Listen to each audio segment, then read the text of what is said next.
Ahoj.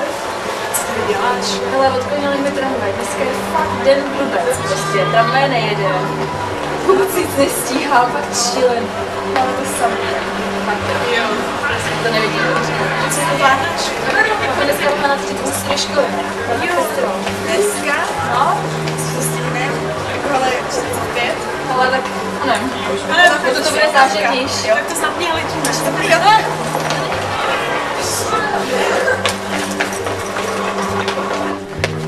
Ježišmarja. Dělejte, to vůbec nestíhám. Holky, počkejte. Co je? Dneska je pátek. No. Tak ale dneska nejsou laborky. Cože? Počkej, kolikátej studijne? Minule jsme měli my laborky, tak je asi teďka nemáme, že?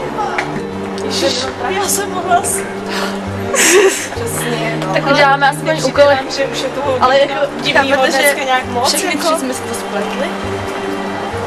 Tak. Někdo mi šáhl na nohu. Ježiš, ne, ty jsi to byla ta páska, nebo ten...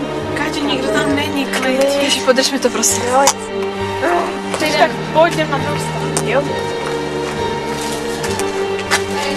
A jo, furt pocit, že se nám ani nikdo.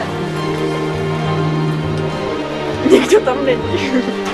Tak se prostě Hej, půjdeme Veru, rychle ze ty Veru. školy. No, Vidíš to chlapec, že na druhé straně? kterýho myslíš to? No, ten v té modrý bundy. Fuj. Tak ten s náma šel očevět. Keca. Já si ho pamatuju, seděl naproti nám. Jdeme rychle, protože Ježiš, a kam vlastně jdem? do školy, tak asi do školy za náma nebudeš, jo? Ale tak A teď nás ani nesleduje. počkej, poběhneme, jestli nás sleduje nebo ne. To nevím.